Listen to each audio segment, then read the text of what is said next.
Good evening and good morning to some. So, welcome back to our session. Today, we're going to talk about, I would say, we're going to explore one very special ceremony in Chinese Buddhism, which I think is the most important rituals, mainly for Chinese community in East Asia.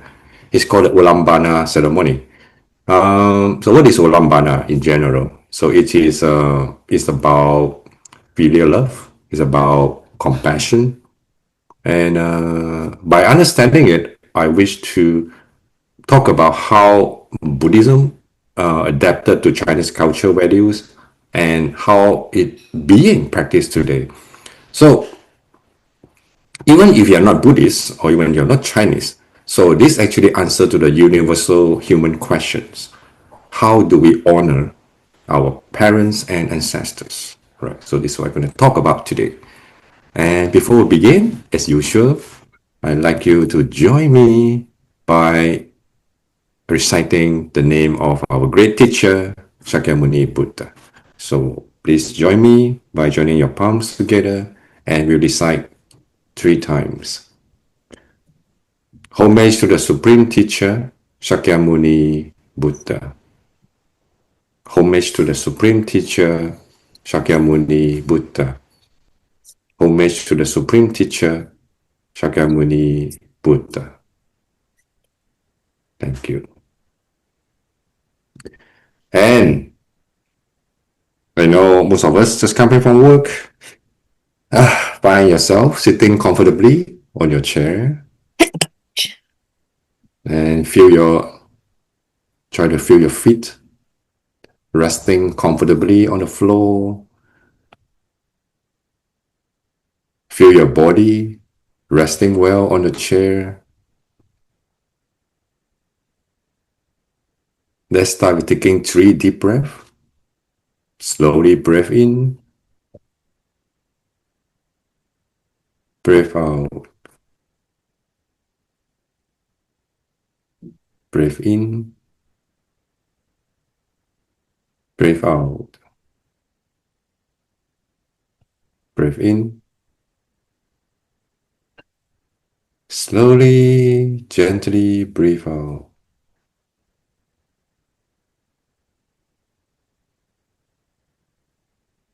Okay, I want to do one little exercise today. You know, sometimes when we feel tightness on your shoulders, but we don't know, like sometimes we don't feel it. If you don't really stretch it, sometimes we may not feel it. So let's do one very simple exercise. Now, have both your hands on your lap, right, resting comfortably. And now, together, try to raise your shoulders towards your ears as much as possible. Come on, slowly raise it as high as you can go. You can see like your whole shoulders raising towards, and if I tight, and 1, 2, 3, let go. How do you feel about that? Right, this is the most relaxed position, right? If you don't know that our shoulders have been like hanging in the air, do this, and you find yourself coming to a very comfortable position of your shoulders. Come on, let's try this again. One more time. Raise it as high as you could. Try to touch your ears. You feel the tightness in your shoulders and your chest. 1, 2, let go. You see that immediately your chest kind of opens up and you find the air flows more naturally. Okay. So yeah, this is how we want to find the quickest way to relax our upper body. This is the exercise we do during the meditation sitting. Before we do meditation, this is one way to actually very quickly we can prepare ourselves into a relaxed position. All right, hope you are ready for now, and let's dive into what we're going to do today. All right, what is Ulambana? We hear that all the time, and in Chinese, it's called Yulan Pen. It is actually it comes from a Sanskrit word, Ulambana. Ulambana means, hanging upside down, right? Imagine someone or a living being hanging upside down and is going through a lot of suffering. So it means that we rescue someone who is in a position of hanging upside down, right? So that means that's a symbol of unbearable suffering. So this is actually means by Ulambana.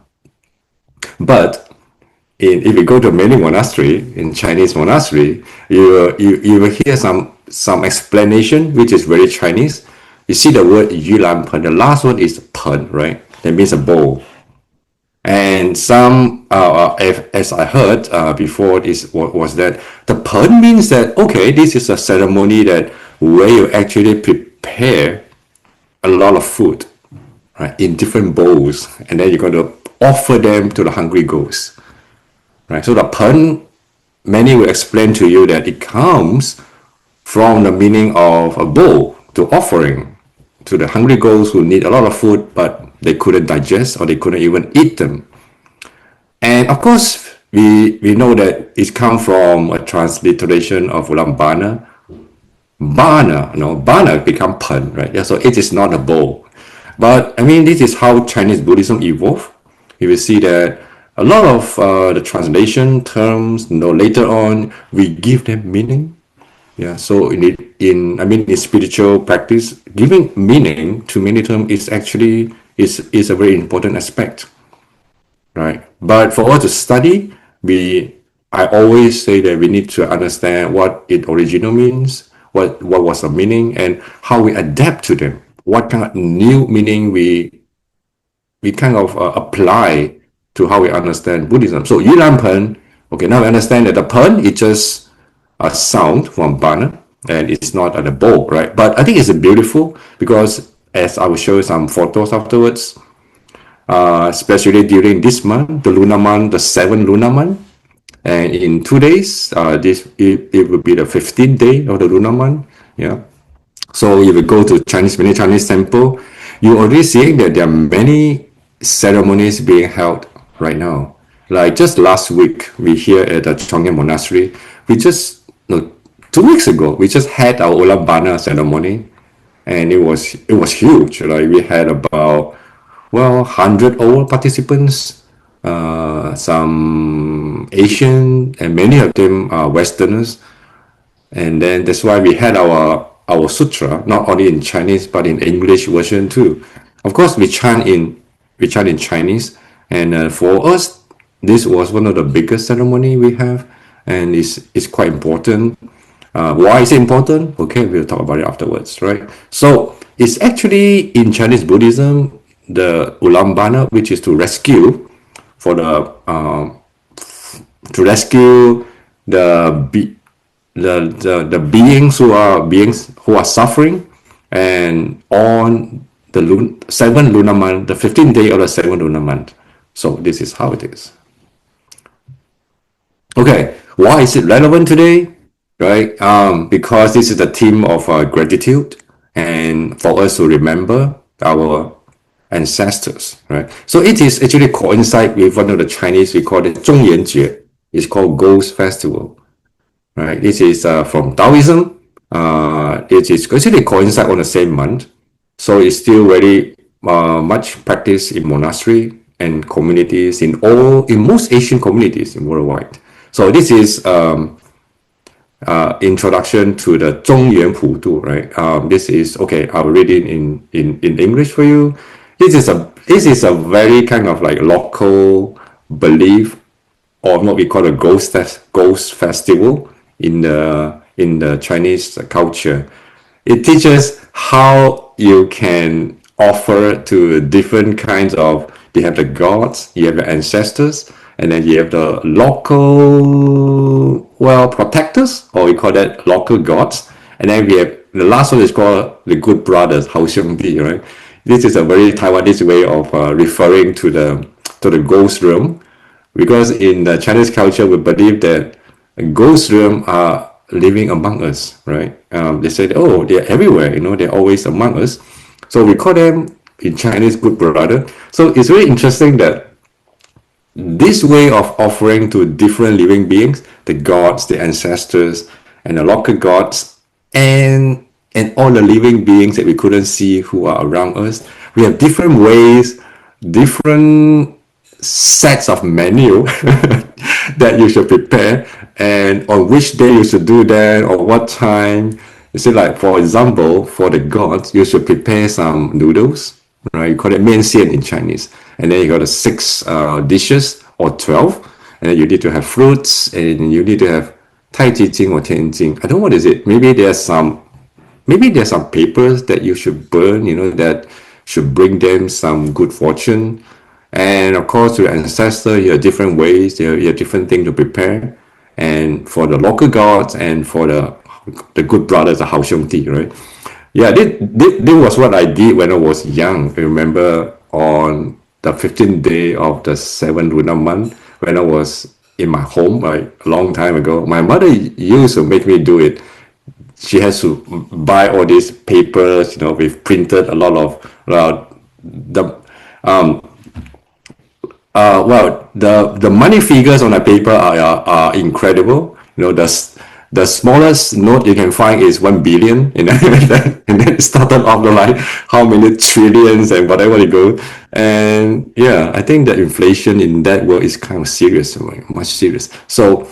So we have to burn it, and then we're going to prepare some fruits. And I think I need to stand in front of my house, right? Right in front of the house and to the side, and have to start burning and making some wishes. And ask the 好兄弟 to protect us, and ask the 地基主, they call a protector, to protect us. So this what I did when I was young. Is very local culture. I think most of us still do it, especially for many people doing business. They have to select, I have to do on a 15th day or the 16th day. They just for your information, when I was in Taiwan, they always told me that, if you're doing business, right, you don't do it on a 15th day of the 7th lunar month, but you do it on a 16th day. I don't know. I don't know. I don't remember the reason, but it's kind of a local belief. I'm sure you know much more than I do. So anyway, so this is how it is still relevant today for Asian culture, not just Chinese, not just Malaysian, Singaporean, Hong Kong. It's everywhere. Taiwan, even Vietnam, even Thailand. There's so many Chinese people in Thailand. They still most Asian country, you will find this practice is still carry on. So it's almost worldwide, in the monastery. So that's why it's very significant. It's very symbolic to Chinese Buddhism as well. So let's talk a bit about it. So where did it come from? Right, so this is a sutra that you might have heard before. It's called a 佛说盂兰盆经. It is called a sutra on Ulambana. So in the very beginning of sutra, it says that on the 15th day of the 7th month, when the assembled monks of the 10 directions, when they release themselves for the sake of 7th generation of ancestors, your current parents and those in distress, you should gather food of the 100 flavors and 5 kinds of fruits, a basin for washing. You see, a basin. It might be also something related to the pen, right? So the Chinese pen that didn't just come from nowhere, because in the sutra itself, it mentioned about the pen, right? Anyway, incense, oil lamps, candles, mattresses, and bed, or anything anything you can imagine, something that's beneficial to them. And what for? Because in the sutra, it mentions that if the parents are still alive, and they will have 100 years of joy, and happiness. And if they are if they're deceased, then the generation of ancestors will be reborn in heavens. So this is what is recorded in a sutra, and the sutra looks like this. It starts from a story. It is called a Mu Lian Jiu Mu, right? One of the great disciples of the Buddha, who actually saved his mother from the ghost room, the hungry ghost room. And we believe that the practice of Ulambana started from this story itself. So how did this story go? It go like this, right? It is the Ulambana story. Actually, is about Buddhism. Is about filial piety. Is beyond self-liberation for the practitioners. So this is one of the greatest great disciple of the Buddha. His name is Maugalyayana, Mu So, accordingly, he gained a lot of supernatural powers, we call it spiritual powers, because of his training or because of his being an arahant, right? Being arahant, so he has some great powers, right? He got a six supernormal powers. So imagine if you gain these powers, what will you do? Right? Of course, if you are a disciple of the Buddha, you are not supposed to use a power, right? You are supposed to focus on the training, use all your energy and all your spiritual power to actually to get liberated from the samsara. But Maugalyayana, the first thought he had once he gained the six supernatural power was he wanted to repay to his parents, especially his mother. So he used his power to search around, and then he found, he realized that his mother was reborn in a hungry ghost. And his mother was, as in the photo, she has a thin body, it's a needle throat. The throat was it's a needle-like, and he tried to bring food to her mother, but the moment, her mother tried to grab the food, everything that just burned into ash. She couldn't even swallow the food, she couldn't even take them, and she continued her suffering. So he was so desperate. And then he went to Buddha for advice. Right? Maugalyayana, he went to Buddha for advice. So up to this point, the story kind of teaches a lesson is that, well, if you have filial love to your parent, sometimes it's not enough, right? We might come to the conclusion, there are still so many limitations, even when you are already an arahat, there's still something that you cannot do. That means that you cannot go against the karma of other people's karma, even though you have superpower. In Buddhism, we always think that you cannot use your superpower to overcome somebody's karma. It doesn't work that way. So the Buddha taught in one way. He said, of course, there's something that you can do beside you feeding her directly. So let's do this. Let's collect merit for the whole Sangha, because during the 7 month, it is this time during the 7 month, or 7 lunar month, this is a time after they had the 3 months of, we call it rainy retreat for the monks that lived with Buddha at that time. During the rainy season, the Sangha, they will live in their monastery or they live in the forest, so they won't go they won't go for, we call that alms, right? Begging for alms. They won't walk to the villages to beg for food. So they'll stay in the forest and let the people bring food to them. So not to disturb the insects or whatever small animals that live in the jungle. So during that time, most of the students or disciples of the Buddha, they were just practicing day and night for the 3 months. And what happened was, usually at the end of the 3 months rainy season retreat, many of Buddha's students actually become liberated. So that was one of the great time that the Buddha was extremely happy to see his students achieve some results from their training. So the Buddha said that, okay, let's take this opportunity, the collective merit of many of the Sangha members who has accumulated from the training, and use this method, use this collective merit to offer to your parents. So that is what the Buddha taught Maugalyayana. Use this chance to offer not only the food, but also the merit of the retreat to your mother. And at the end, the story said that, the mother was liberated, and through the power of gratitude and compassion by Maugalyayana. So in the sutra, this is how the story was being told, right? In the sutra, and then they talk about what is filial piety, what are the different kind of suffering one will go through in the ghost realm, and also the what do you call it, naraka. The naraka is the hell. So this give very direct instruction of how to do the ceremony and how to offer food to hungry ghosts and how to help them by dedicating our merits to our ancestors. So this is how we begin, according to the sutra, the story of the Ulambana Sutra. Right, I show you a photo.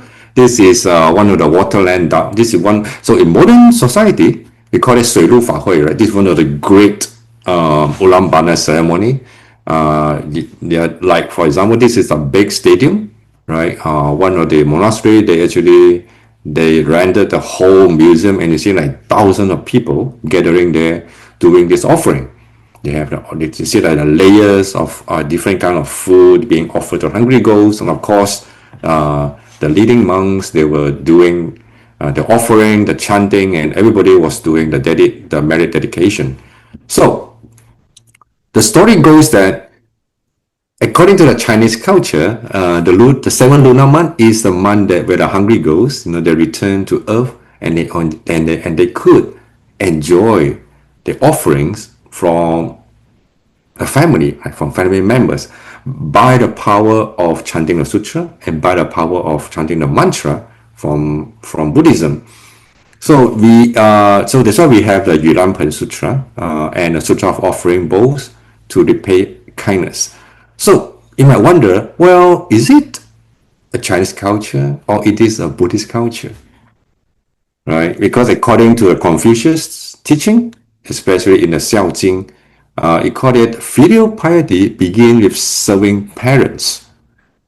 Right? So you might think that, oh, the filial piety, well, it is so deep rooted in Confucius teaching. So did Buddhism just adopt this teaching? How about early Buddhism? Do we not have this ceremony, or do we not have this kind of value towards our families? So most of us will say that, oh, Buddhism actually adopts filial piety, when it entered Chinese. Remember when Buddhism started to enter China in about the 1st century of Common Era. So many people were new to Buddhism, and it was a foreign religion. So how did Buddhism actually blend into local culture? So one of the saying is that, oh, this is just something that was created by the Chinese society, filial piety, since it is so important in Confucius. So in Buddhism, we start to develop this kind of ceremony. So it says that Ulambana, in this case, is framed as an ultimate filial act as a Buddhist. So anyway, is this a case? I was trying to argue that actually the idea of filial piety is not unique to the Chinese society. It actually it is in our Buddhist sutra. I will show you afterwards. Right? It was mentioned, especially in the sutra I will just mention just now. The story of Ulambana Sutra, it talks about filial piety even from the time of the Buddha. Right? It's just that when it comes to China, this story kind of resonate the local people, and it will develop into a big ceremony, important ceremony. Okay, during the, call it the 水陆法会, the Waterland Dharma Assembly, so you can see that usually they have five, we call it five, masters. They do the mantra, and then they do the offering. So five is like, at least you have one, but five is one of the grandest ceremony when you have thousands of participants. So this is the 水陆法会, and then this is in Dhammadram, right? Actually in November, I think Dhammadram in Taiwan, they will also have one of the biggest ceremony throughout the year. We call it the Waterland Dharma Assembly, and you can see thousands of people just flooded the whole Dhammadram in Fakusan. It is a very unique experience and very spiritual. If you have chance, like I think Louis, you have been there before, right? I think some of us have been there too, and not just meditation, but taking part in this yearly ceremony. It is very inspiring. You can see how it was being adapted to modern world, how it's being digitalized. Many of the way that they practice is very modernized. So it's something that I think we should adopt in Malaysia, Singapore as well. So this is Ulam Bana festival, but they call Waterland Dharma Assembly. So it's one of the name of the ceremonies purposely during the Ulam Bana period. So it's how it is. You see, like this is one of the grand hall in Dharma Drum. I remember this hall, they could fit about 6,000 participants, if I'm not mistaken. Yeah, because when I was studying in Damadram, we were there too. Like, we were on the stage, we were chanting, and then it's like you're walking up the stage, and then everything was going online, and thousands of people chanting together. Like, the atmosphere was very, very spiritual, uplifting. You're doing the dedication, and then you're chanting the mantra to help all those in need. And these are the food offering, right? It's very symbolic, the way they arrange the food, the way they put all the offerings nicely. And so in these ceremonies, there are many things that are actually symbolic to how we honor our ancestors and how we pay the kindness. So it's not in in Chinese Buddhism, it's not just about the food being offered, it's about what they represent. How do you see the value of love and compassion towards our ancestors by having all different symbolic things? Okay, one of the very interesting symbolic thing I want to introduce today is this. Okay, we call that memorial tablet, right? You will see this in many Chinese temples. You will see this in all ceremonies when you want to honor your ancestors or you want to repay the kindness to your ancestors. You want to dedicate your merit to them. So the memorial tablet is one of the most common thing you will see in many Chinese Buddhist temples. So what is this about? Well, the design of the memorial tablet actually is non-Buddhist. You could see that the top part of it, of course, this is a wooden plate, right? Nowadays, we have made into paper and not just wood. The top part of it is about, it's heaven, right? The sign of the heaven, the divine God's realm. And then in the middle is a place, is a space where you put the name of the deceased, of those you want to honor. And at the bottom, they have some symbols that show, oh, this is a universe. Of course, in the Chinese Buddhism, we adopt this memorial tablet from the Chinese culture, and then we change it, the top part to be maybe a picture of the Buddha or the Bodhisattva, right? And then the design is a little bit different, but traditionally, this is how it represents. Okay, so what is a memorial tablet? What does it do? Actually, sorry. Years ago, I did a presentation in California, and then we were talking. It was about the Chinese Buddhist what do you call it?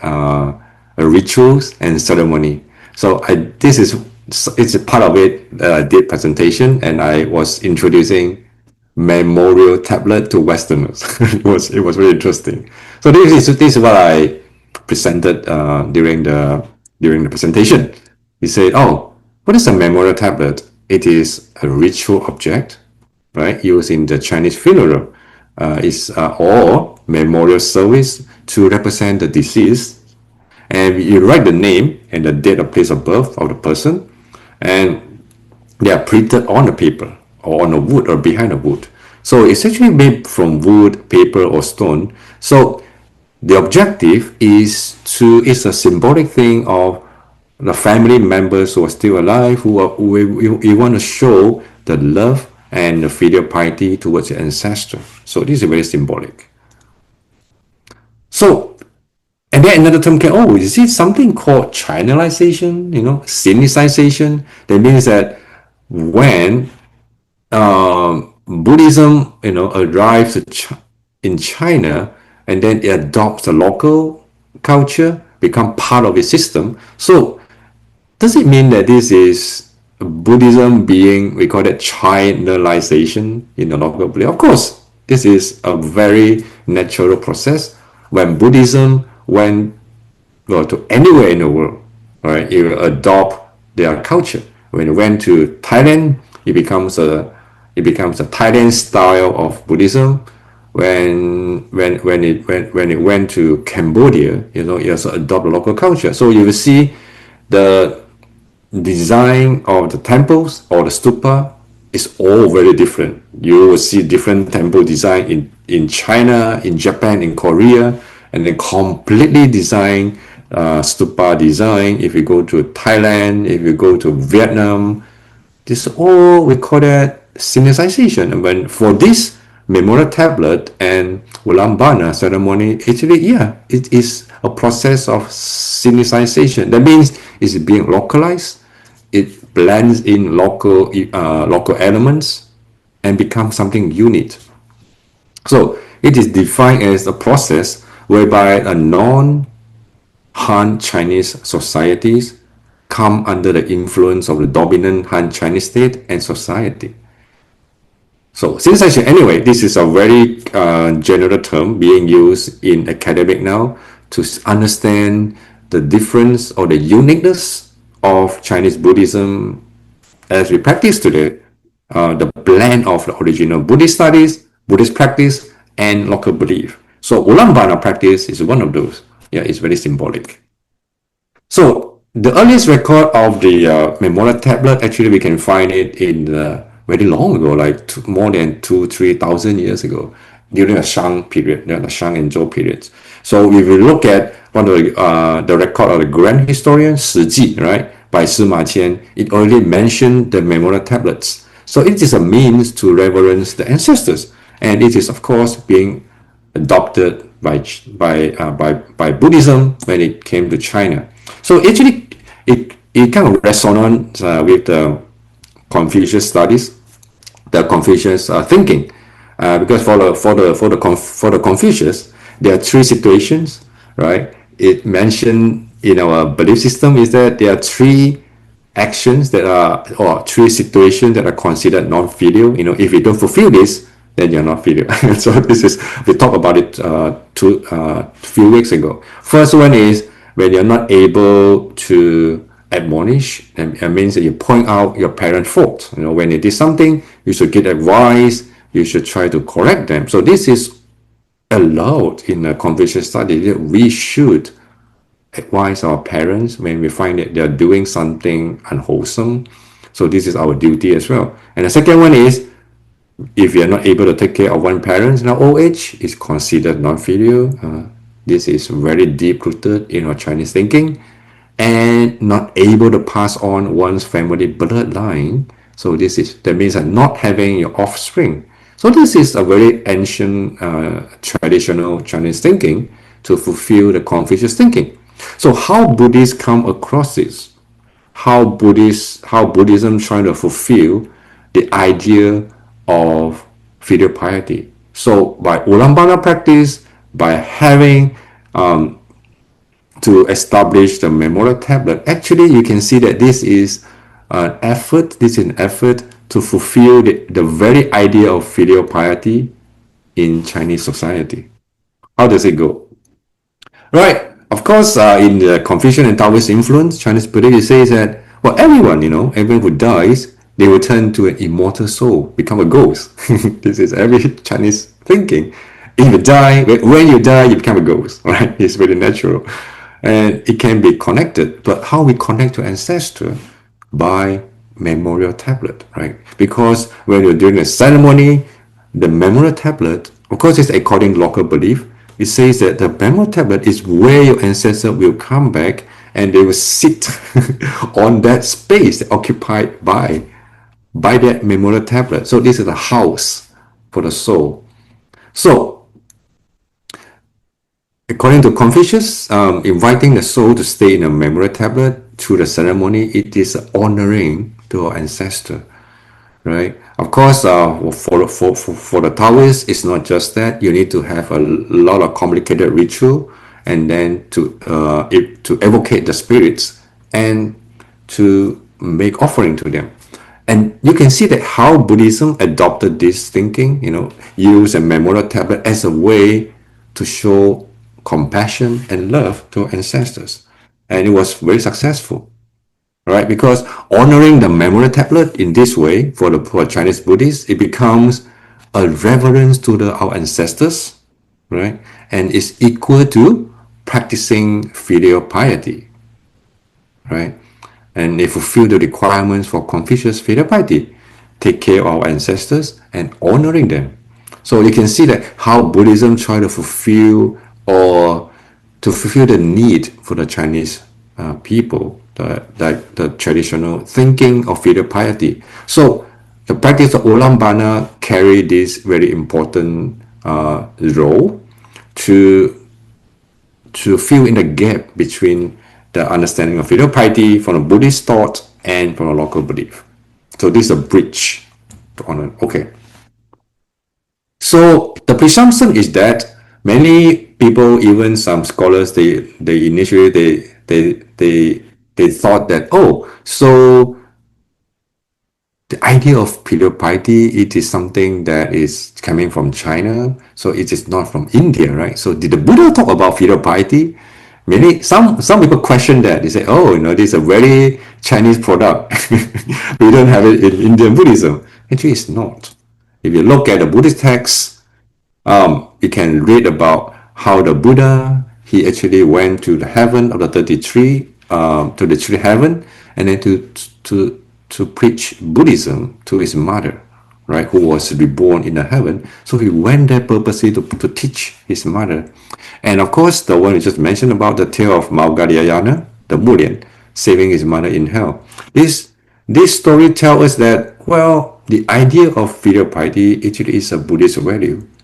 It's just that by expressing it to the Ulambana ceremony, it make this idea very vivid, and anyone can do accordingly.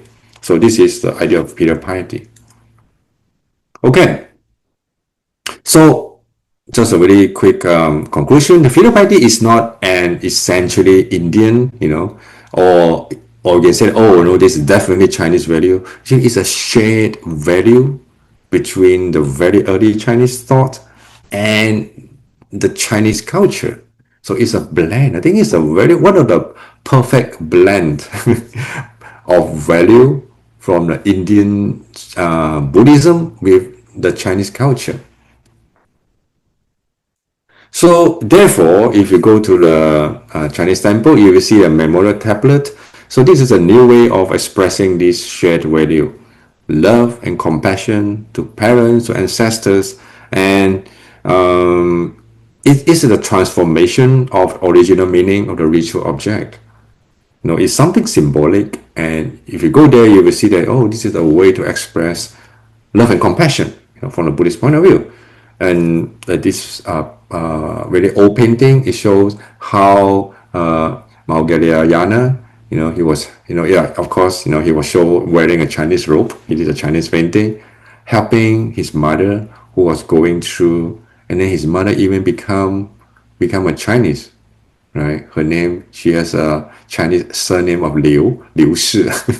Of course, we know that she was an Indian, not a Chinese, but this is how Chinese people will adopt this story and make it very localized, and this is a signification.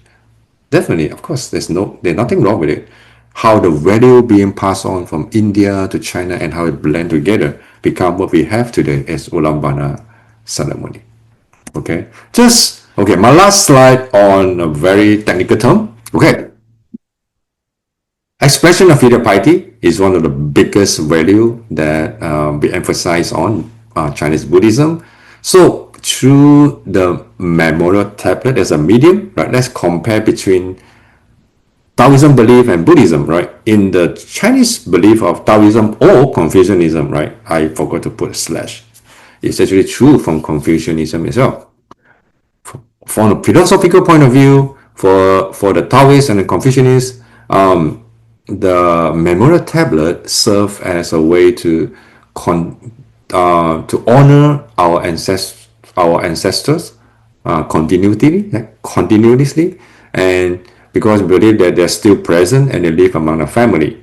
But of course, in Buddhism, the philosophy is a bit different. we talk about rebirth, we don't believe that the ancestors were still living among us, but they have been reborn either in the as a human being, or they're reborn in some other different rooms, the six different places they could go, and everything is according to the karma, and everything is changing, is impermanence. But according to the Chinese belief, from the Taoist point of view and from the Confucius point of view, the good the the deceased ancestors, they actually still live among us. And interesting, I'll show you afterwards, is that this belief is very much still carry on in Japan. Yeah, in Japan, they believe that when your family members die, they pass away, they still live among us. They still live in the same house. The spirit is still there. So how do we honor them? So I'll show you afterwards. So, and the methods of honoring them, for the Taoists, is to advocate the spirits, to call the spirits, they offer them, they talk to them, they communicate to them, and then they help the spirits to purify their sins so that they can have a better life. And we give them a lot of material things to enjoy: wealth, money, cash, a car, a servant, what else? A bank, a credit card, a Tesla. I seen one latest. I think it was I forgot where was it. In Singapore, Malaysia. I seen like a huge. We call it the paper card have a Tesla in front of it. So it's like a very modern invention. But for Buddhists, we don't burn these things as a way to offer them. We transfer merit, right? We offer food. The most we do materially is food, and the other is more in the mind. We transfer the merit. We practice. We either you chant the mantra, you chant a sutra, and then we offer this as a merit to them. So you can see that the idea behind it, the way to help our parents, the motivation to help our ancestors is the same, but the method, it differs from Taoism to Buddhism, definitely. And the goals for the Taoists is to protect the family, to relieve suffering in hell, and for them to go to heaven. And for the Buddhists, the way that the reason we do our Ulambana ceremony, the practice is to help our ancestors to accumulate merit, right? And some we wish them to be reborn in a Buddha's Pure Land. Some we wish them to be reborn again in a fortunate realm so that they can practice Buddhism again. So you can see how these two values, when they come together, but it's still different in philosophically, the methods and the goals, right? We should understand this if we are going to attend Ulambana ceremony in a temple near to you. Bear this in mind, how they are Taoist and at the same time very Buddhist. So as a Buddhist, we should understand that, okay, this is a blend between two cultures, but the value, is very subtle. The differences in value, as a Buddhist, we should understand, right? So this is the purpose of me talking about this Ulambana ceremony today. All right, let's talk about Japan, right? In Japan, they call Obon festival. Obon come from Yu Lan Pen, right? So Obon, in Japanese, they make it shorter. Instead of Yu Lan Pen, they call it Obon. So the same term, we know that this culture, it went from China to Japan. So it become Obon festival. Today is already September. When I was in Kyoto, by the end of July, it was the Obon period, from the end of July to early August. And I think for almost one whole month, everybody in Japan was so busy conducting ceremonies to honor their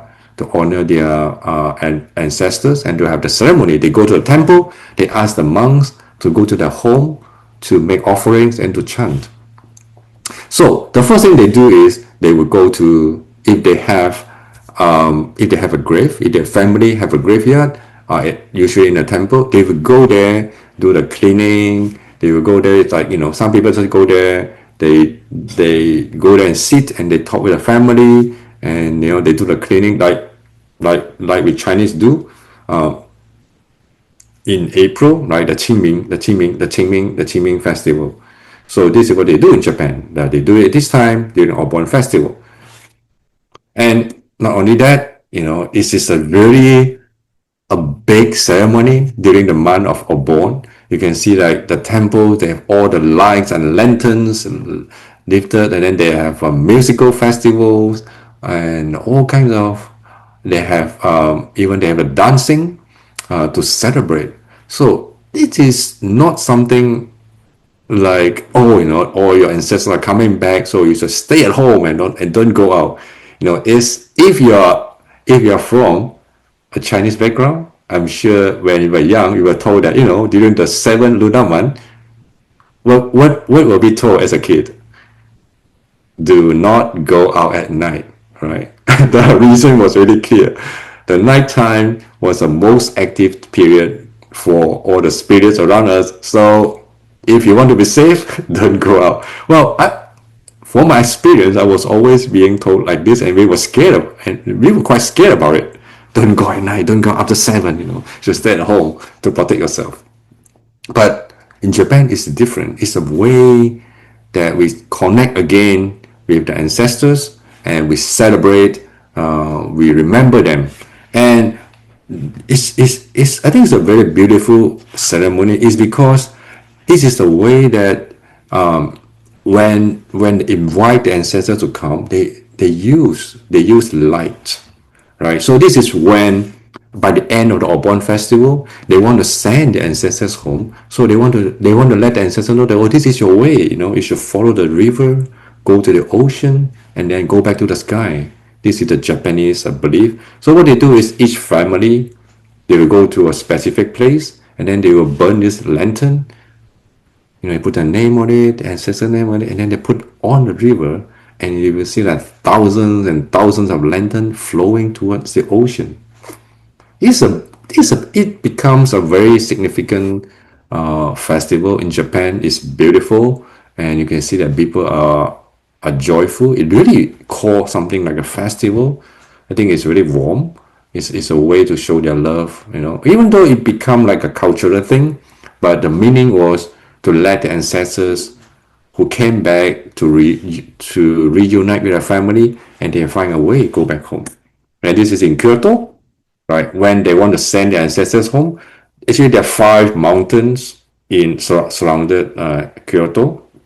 They will align like a lot of wood blocks, and then they align it. They kind of put it like a different letters and different shape, and then they burn it at the same time. I think it was like 8 o'clock at night on one specific day in August. So they burn this, and then that is the end of the Obon festival, to let the ancestors know that, here we go, follow the light, go back to heaven.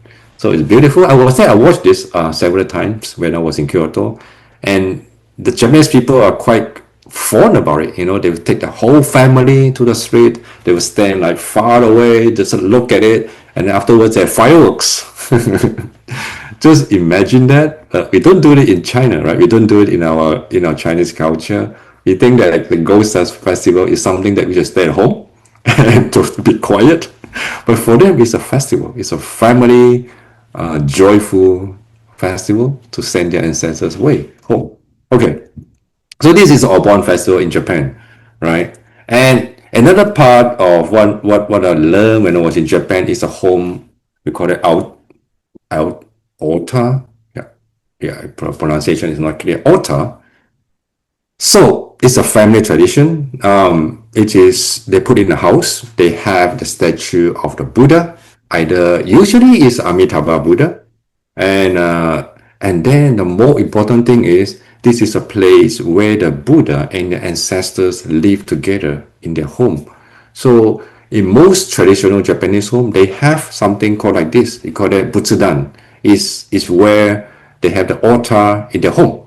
The Buddha and ancestors. You see some photos on the altar, right? Actually, it's a family photo for their family members who has passed away. Right? I remember my one very memorable experience was I was invited by a monk's friend, a Japanese young friend. So he took me to one of his disciples' house. So the moment we went in, right, and then the owner of the house, like the disciple, he opened up. Usually this is closed. The altar is closed. He opened up, and then we saw a photo of a young girl in the middle of the altar. And then at that time, we were standing in front of the altar, and then we started to chant the Heart Sutra. We chant some, so we make some blessing to the family. And the meaning was that there was the memorial day of their daughter who passed away 2 years ago. So we were invited there to do blessing to them. So it was very touching.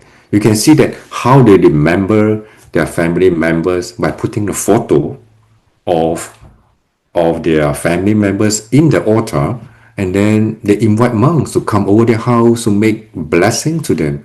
So after the ceremony, it was brief. The ceremony took about 20 minutes, and then we were invited to have a drink, and then they talk about how they miss their daughter, because my monk's friend also, he knew the family well, so they had some very good laugh and a lot of memorable talks about how they spent time together, like long time ago. So for me, it was something unforgettable was how openly they talk about someone who passed away in their home.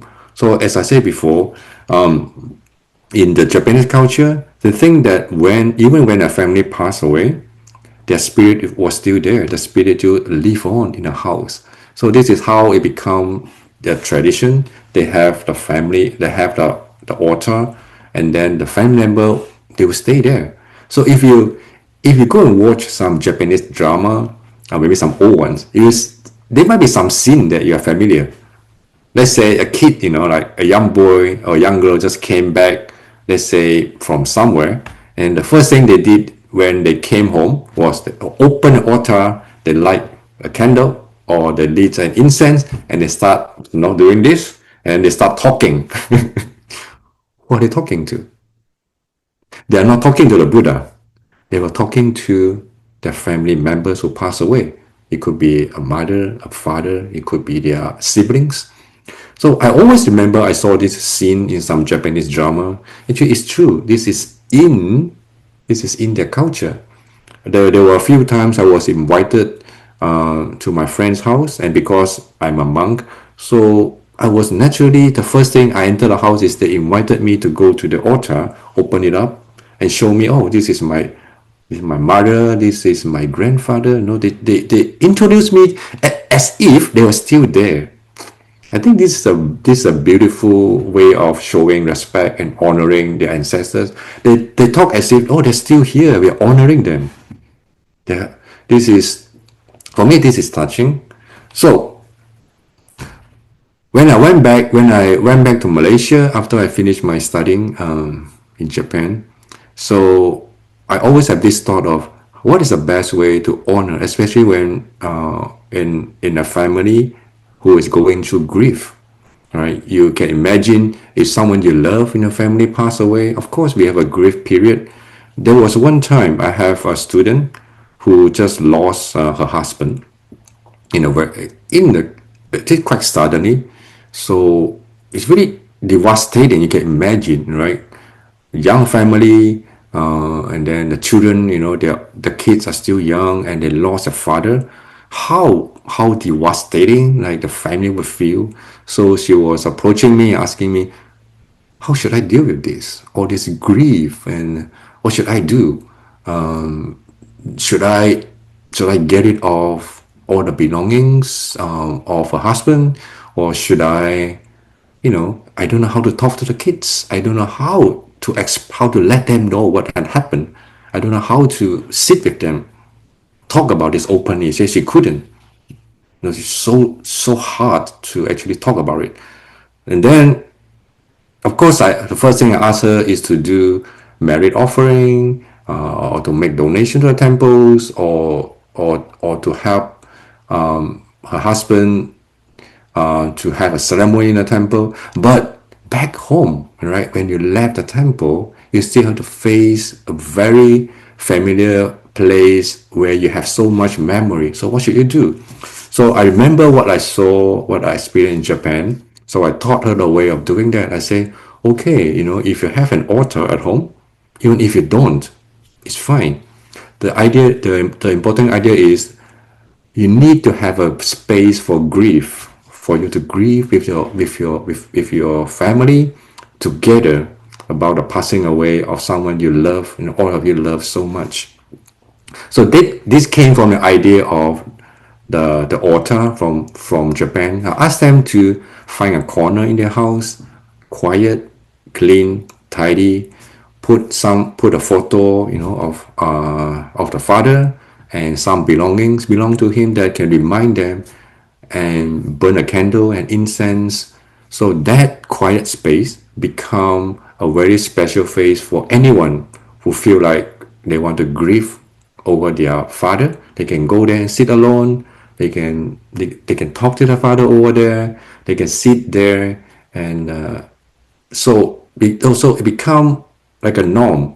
Everybody, when they feel like they want to talk about it, they can go there and sit there, and they can sit with the family or sit alone. So it become a space, like a physical space.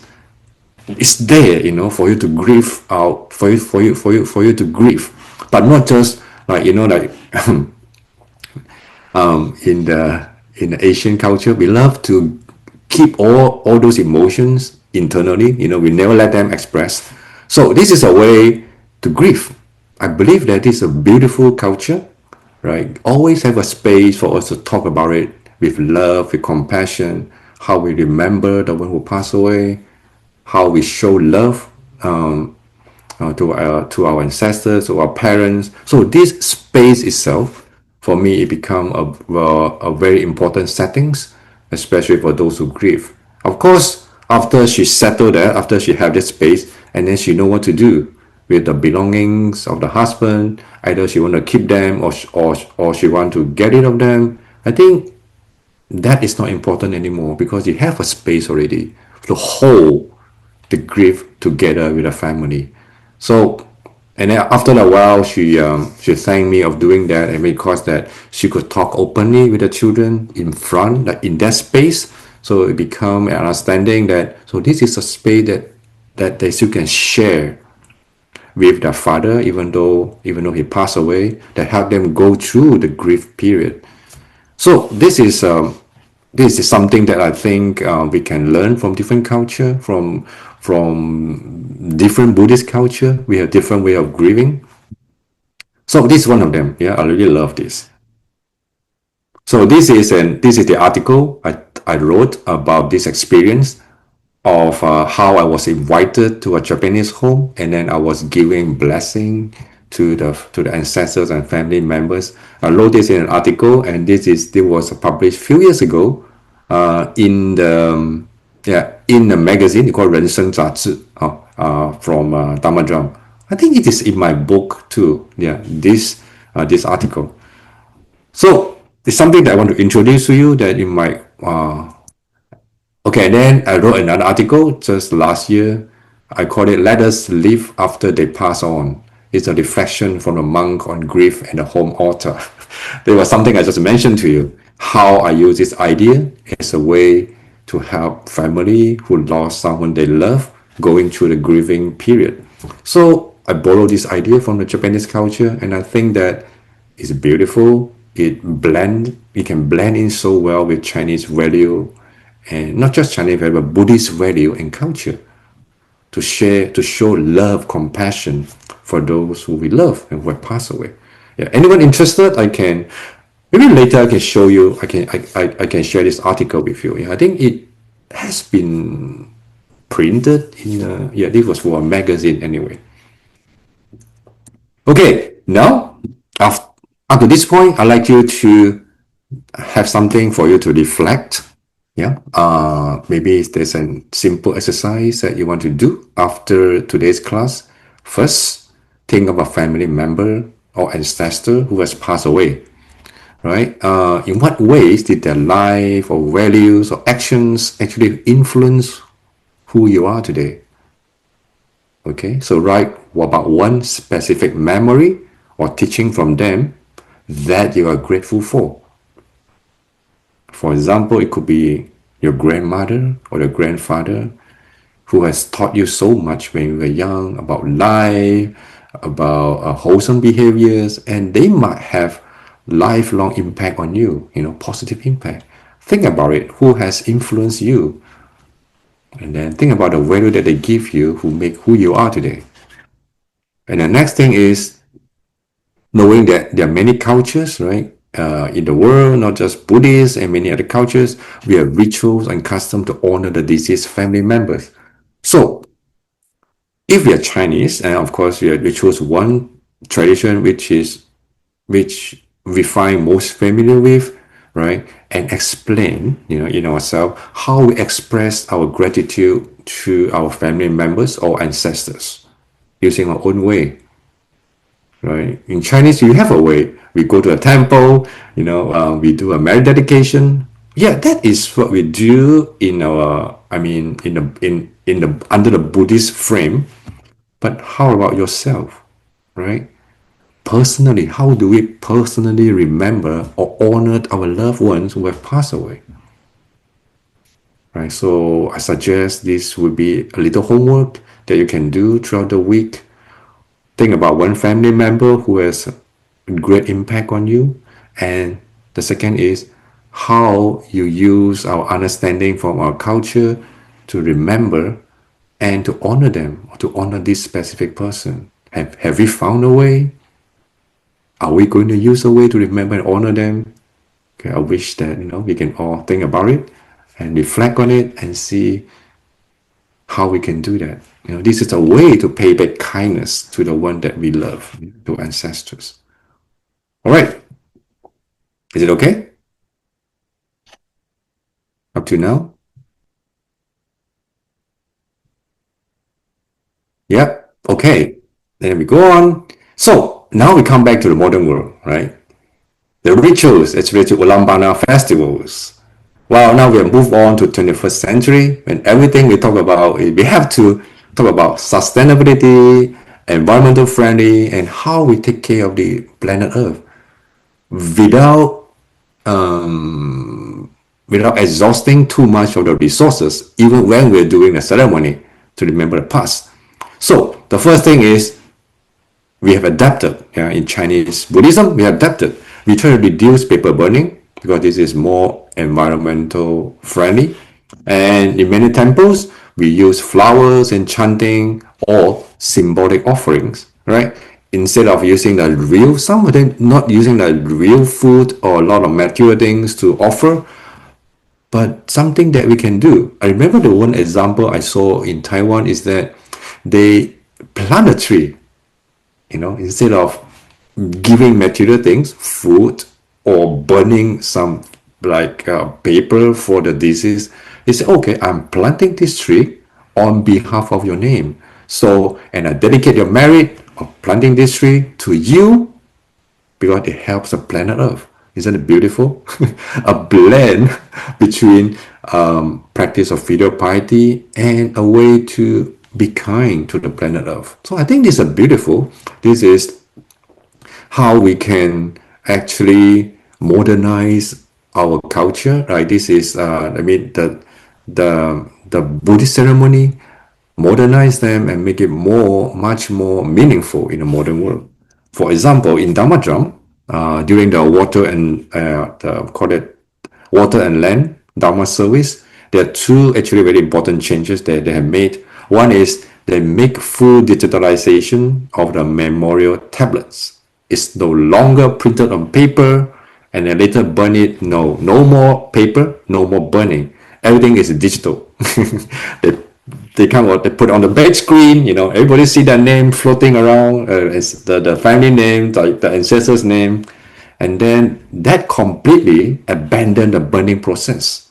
So I think this is a very important step of modernize our Chinese ritual. So the photo I show you is this is in Dharma drum, the digitalization of ceremony.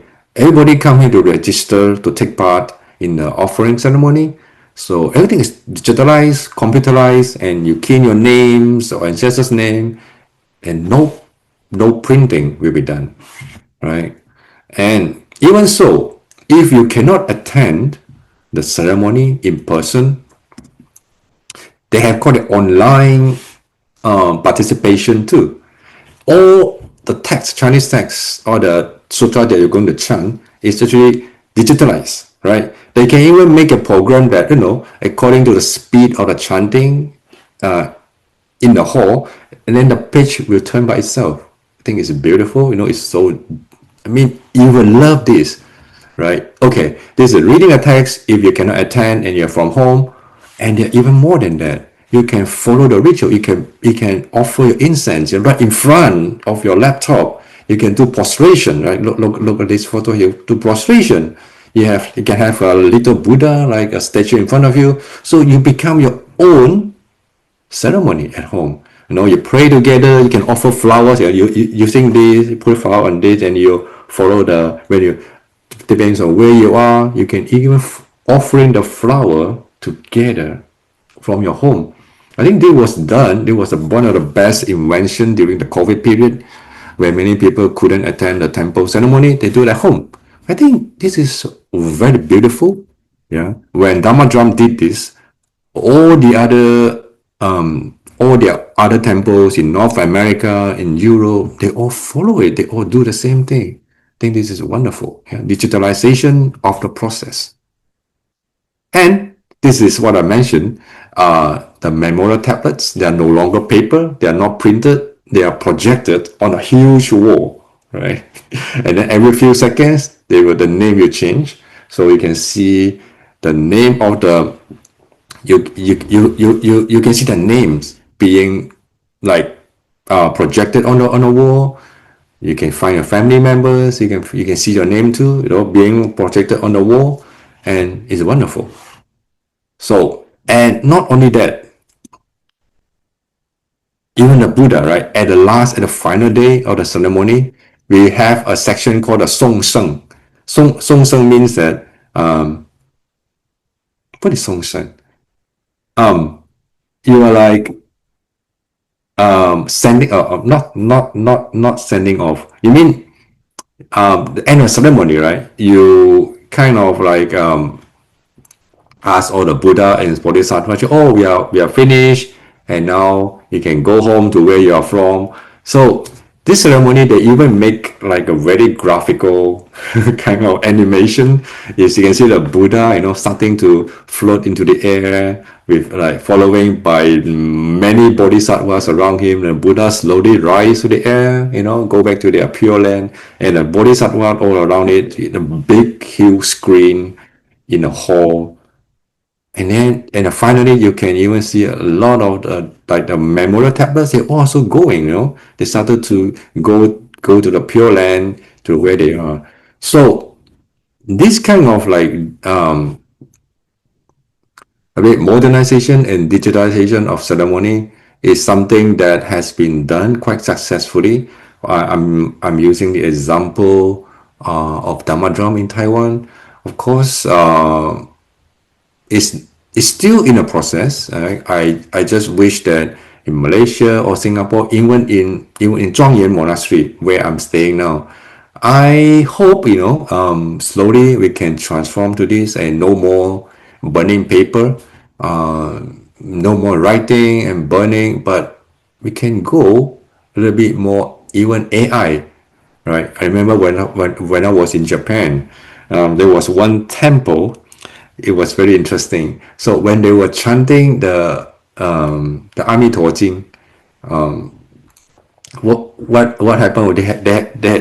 The abbot actually controlled few drones, like the little drones, and then there was a statue of Amitabha on the drones, and then they were flying around in the big Buddha hall. Like you can, if people were sitting there chanting, and then the statue of the Amitabha on a flying drone just flew by around you, and then I mean, it's something that they became creative, use our latest technology and AI, to actually help them to make it more experiential. You go to a temple, you don't just look at a rigid statue there, but a statue that can come to you. a Buddha that can just fly around you when you're chanting it, and then they go off, they go back to the high sky, go back to the real. So it's something very visualized, very visual. I think we can also use our imagination to adopt the latest technology on how can we modernize something very traditional, which has been practiced for thousands of years, for more than 1,500 years at least, for Ulambana ceremony. And in today's society, how are we going to modernize them? Reduce burning, no paper. Instead of offering food, the next thing is instead of offering food, I love the idea of planting a tree. you know let's compete of how many trees you plant in the past 3 months, for your ancestors. And when during the ceremony you come and then we dedicate the merit of planting trees to your ancestors.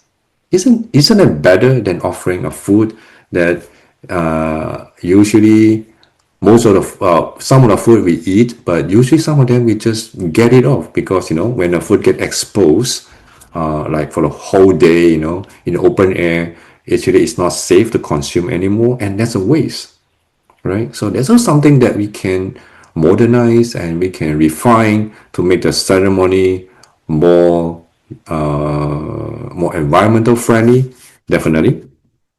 Yeah, so this is the way of how we can deal with it. And of course, this is my hope. We try to, let's see if Singapore and Malaysia and Hong Kong, I think definitely made the resource to do it. Yeah, and to have online ceremony, more online ceremony in the future. So, the final reflections. This is the closing words on a sutra on Ulambana.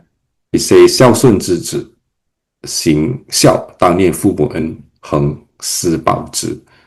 It says that, the filial child, when practicing devotion, should always remember the kindness of parents and constantly seek to repay it. So this is the teaching of this sutra, Sutra of Ulambana. It's about love and compassion to our parents, to our ancestors.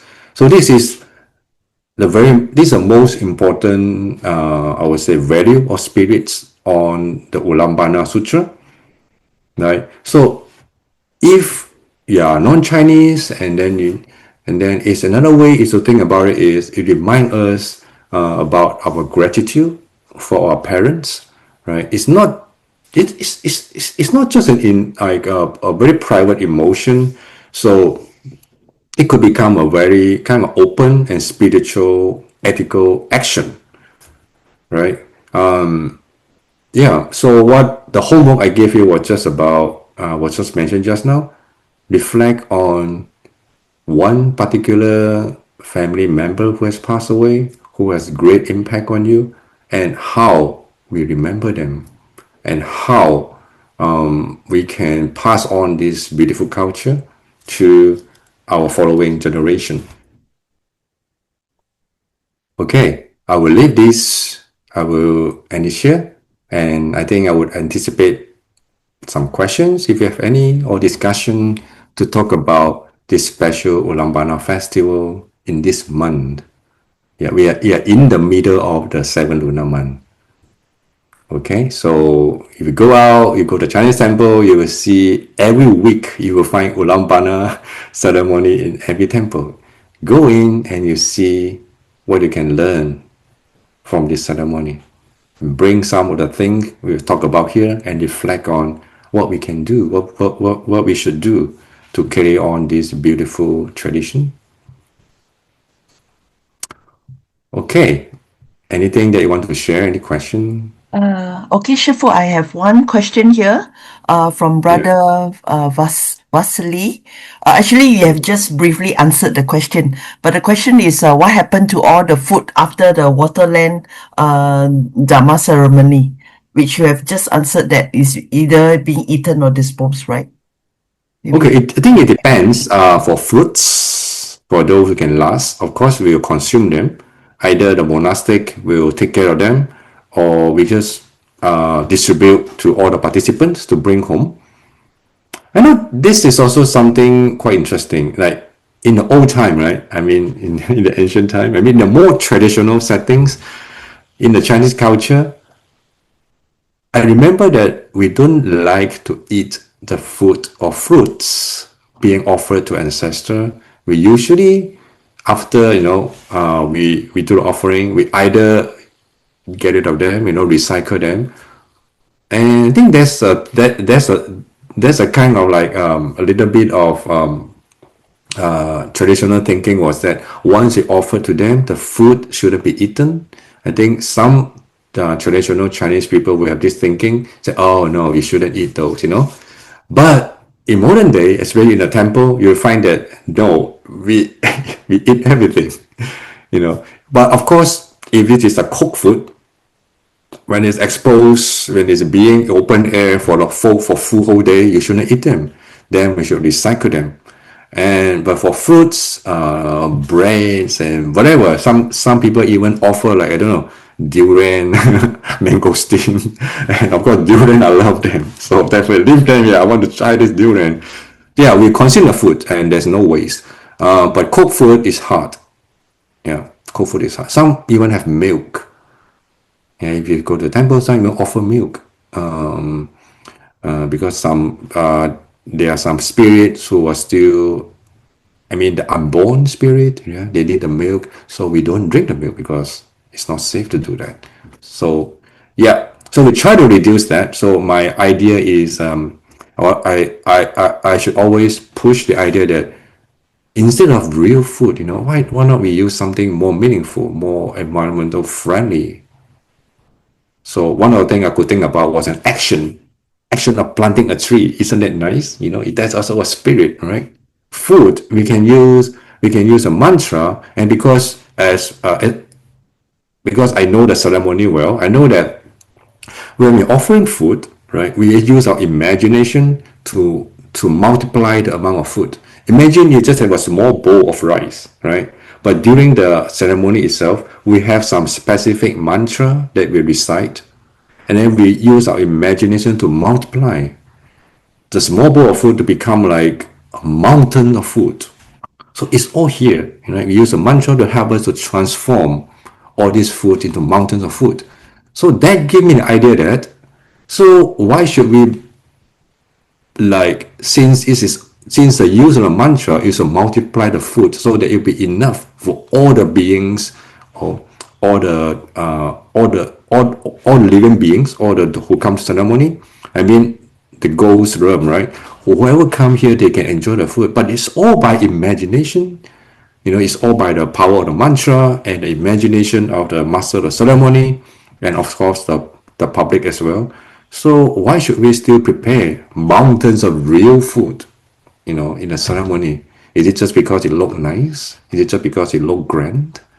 No matter how much we prepare, I can guarantee you that it's never enough for hungry ghosts because there's so many of them coming. So why should we still prepare mountains of real food and make it like so huge and grand? And in the end, imagine like if you could recycle maybe, I don't know, half, 80%, what happened to remaining food? There's still a waste. So why not we just have like symbolic one, small amount of food, but a lot of real action that actually helping the planet. So there's something we can think about and reflect on and see what the best way to still modify the ceremony to suit our modern need. Yes, yeah. Okay, Shifu, continue. There's one more question, also from the same brother. He said, is there a Chan Buddhist temple near the Washington, D.C., where one can attend the ceremony? And if not, which would be the nearest alternative? Washington D.C. Oh no, I'm not familiar. Okay. I suggest that you just go to 庄严寺. just go to Google and or go to ChatGPT. You can ask. Nowadays, ChatGPT is amazing. Ask Washington D.C. Ulaanbaatar ceremony. Like Zen background. I think he can give you suggestions. Also, I'm not the best source. Okay. There's one question I saw. Does the Waterland Dharma Assembly only for beings in ghost room? Good question. Only beings in ghost room. Of course, those beings in ghost rooms are they are the main target. But during the ceremony itself, remember that we chant the sutra, right? And all the sutras actually has a lot. These are Buddha's teachings. So I remember when I was attending the ceremony in Dharma Drum, you have one very special feeling. I think it's common among all participants is that you feel joy when you participate in this kind of ceremonies. You feel a lot of you feel kindness in yourself because you actually by reading the sutra itself and by doing the offering you have a sense of you generate joy and happiness in yourself because that is kindness, right? So is this water and land dharma is only for beings in ghost room? No, I think it's more for us, right? The participants who take part and the monastic who was up on a stage chanting the sutra, we are the one who benefit most. Because in the Di Zhang Jing, right, it mentioned that if we do any kind acts, especially the dedication to the ancestors, let's say there are 7 parts of merit, right? And we the living people, we do we actually benefit 6 part of it. There's only 1 part that go to the well, and I don't know that how the number come about, but the idea is we who do a dedication actually we benefit more. The giver benefit more than the receiver. So this is the idea of the Chinese ceremony. So that's why I always give this advice to the people, like to some of disciples who just come to a temple and then they register a name. Oh, I want to pay and how much money, write the name of my parents, and then help us to dedicate to them. But during the ceremony, they never show up, right? So they just it's more like for me it's not well it's something that we do. It's completely acceptable. It's good, but it's much better if we could attend ourselves. We do the dedication to our own parents directly instead of asking somebody to do for us. The meaning of it is much different. The merit that we can share is much closer. The connection is there. So I always advise them, yes, you apply to take part in the ceremony, but also make sure, if you could, make sure you come. You don't have to attend a full day, but you are here. Your presence actually make a lot of difference to the dedication itself. So that comes in motivation or intention.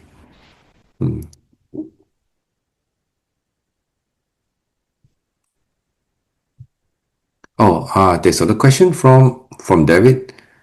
I saw on a slide just now with reference to the Japanese altar and see that beside Buddha on the altar, there was also photo of ancestors.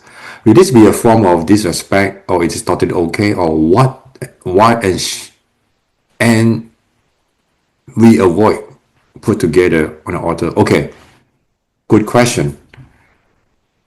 I know in the Chinese traditional thinking, if you have a Buddha, right? And on the side, if you have the ancestor tablet and you have to like separate them, either the Buddha will be tall higher, the ancestor on the side, it will be a little bit lower. But that's the way of respect in Chinese. So same here. Same here in the Japanese altar. We saw that the Buddha is always taller at the back, right? But in the front, you have a photo. So that's a way of respect. Definitely fine. And then you ask about what should and shouldn't be put on the altar. I think that is a very important question. I went to many of my friends' house. I went to see. Always the first thing I look at was the altar, if they have one. There are many different things. There are many bizarre things I saw in their homes. Some have books. Some have keychains. The key for the house, the key for their car key, whatever, their wallet. And one of the things that the Chinese love is, like some Chinese people, they like to, I don't know, they like gambling, like they go to a Toto or whatever, then they buy the 4-digit numbers and they put the receipt on an altar, and then like Toto and then they do this and put it on there. Well, I mean, no, okay? That's not Buddha's duty. Don't burden him anymore. The Buddha is already so busy with helping people, with talking down. Don't give him more burden. Don't do this, do this all the time. So, of course, putting the picture of our deceased people, this is definitely okay, because the idea is, I mean, not so much in Chinese, but in Japanese culture, is that they believe that they're still here, living among us. So the photo is for us to remind who are important to us. The Buddha is important to us, and our family is important to us. So it's a way to remember and to repay their kindness. It's a connection, okay? But we don't want to have deep connection to gambling, so don't do that, all right? Anything else that I miss? You might have one more question, probably. So, Oh, is it okay to have multiple memorial tablets? at different Let's homes? say if a person, sorry, Hmm. like if the person lives far away from another sibling, so maybe they want to have a tablet to pray to during this time. Is it acceptable?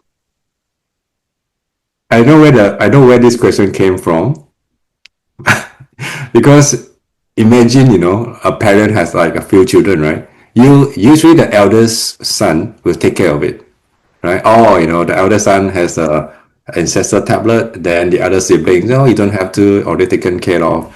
But nowadays, I think it's more open. So I have seen family members, I mean, other friend members, the elder brother has one, younger brother has one, even their sister has another one. It's like, oh, this is my father. Why shouldn't I have it?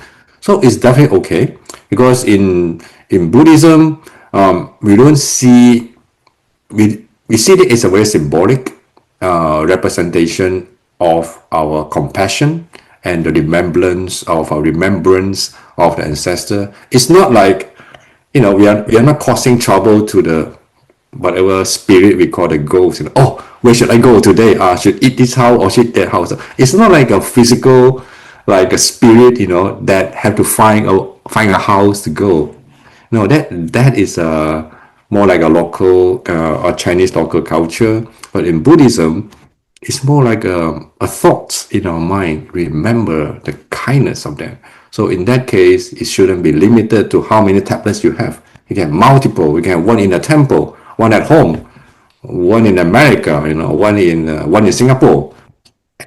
It could be the same person, but it is a different person in different people's heart, right? I remember my father differently. You remember, my sister remember my father differently. So everyone has their own image, even own connection. So that's definitely okay. The connection, that is the most important. That's the idea. Okay. Thank you. All right. So let's Sorry, stop Sifu, here. can we have one last question from this is okay. There's one last question from the chat. How about the Yanko ceremony? How is it related to Unamana? Yeah, Yanko is actually come from Taoism. Yeah, but it was adopted into the Buddhist culture. I think more than like hundreds of years ago, it started to appear in Chinese culture, in the Chinese Buddhism. Yeah, Yanko is, as I say, at the Ulaanbaatar festival. At the last day, we usually perform this Yanko. Yanko, it become part of Ulaanbaatar ceremony. Of course, this is not stated in the Chinese Sutra, but it's a very Chinese adaptation of local culture, and it blended so well into the Ulaanbaatar service. In some big temples, if they have enough manpower, enough resources, they can do the Yanko, because Yanko needs a lot of resources, a lot of settings, a lot of offerings. The procedure, like the whole ceremony, usually take about what, 4, 6, some even 10 hours. It depends on how how many like masters, like you have 5 masters in the front, you can imagine each line will be repeated 5 times. And usually if you repeat one time, it's much shorter, probably 4 hours might do. But I remember when I was in Dharma Drum, when there are 3 masters, it take about 6 hours. Imagine you have 5 masters. How many hours can it take? Probably 8 hours. So it is long. It become part of Ulambana ceremony. That is the final big offering ceremony to the ancestors and to the hungry ghosts. Yeah, that's part of it. Okay, it's almost time. Thank you for your question and participation. I'd like you all to join me. I remember that today we share this fortunate opportunity to gather together to have a better understanding of the Ulambana ceremony that is so important for Chinese Buddhism, and we are living in it. We are part of it. Let's take this opportunity during this month. We think about how we can repay the kindness and to show compassion to our ancestors. Of course, to our parents who are still alive, we dedicate to them, wish them great health and great fortune. For our parents who has passed away, we wish them to be reborn in more fortunate realms, to continue the practice and be reborn again to benefit more people. And we also like to dedicate the merit we have accumulated today for the benefit of our own practice, for the benefit of our own steadiness, calmness, and of course, we share this with all those around us who we can see or cannot see, and we wish them happiness and fortunate future. Thank you so much for your attendance. So we'll see you next week.